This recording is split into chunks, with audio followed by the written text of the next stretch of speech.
Këtë tona 35 vjeçare për të integruar në Bashkimin Evropian. Votojnë për të kuptuar shkallën e tyre, votojnë pasi kanë marrë mesazhin se kjo çështje është një çështje themelore për ne, për ata, për Brukselin, dhe se kjo mund të na detyrojë të zhbëjmë nga e para procesin e integrimit të Shqipërisë. Një paralajmërim që nuk është ndigjuar kurrë më parë. Asnjëherë s'kisha ndigjuar, as unë, as dhe ata që e komentojnë këtë paralajmërim. Megjithëse janë ne që jemi këtu, dhe të gjithë shqiptarët kudo që janë, Edi Rama për të mbrojtur krimet e tij urdhëron dhe me 5 vota vendos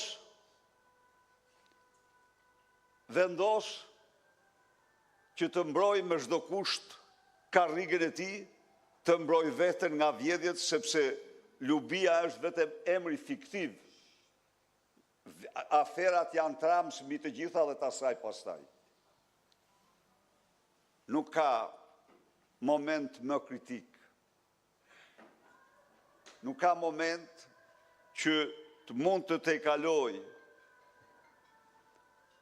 se çfarë interesash janë të gatshëm të shkelmojnë këta antishqiptar, kjo bandë kriminale, për pasurimin e vetë, për interesat e veta, për lëkurën e vetë. Një popull të tërë,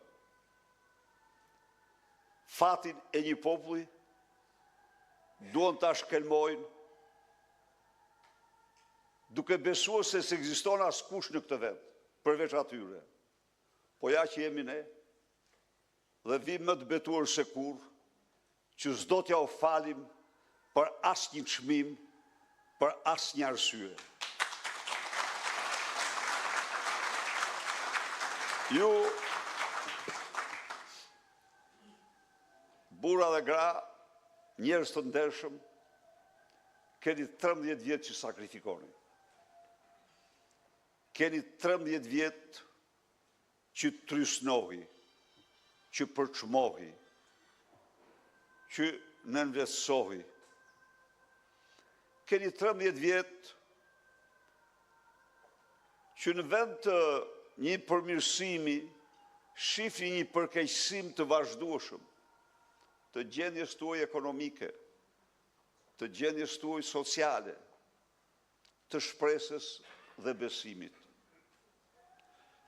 Dhe tani në finale ne marrim një goditje që asnjëri nuk mund ta parashikonte.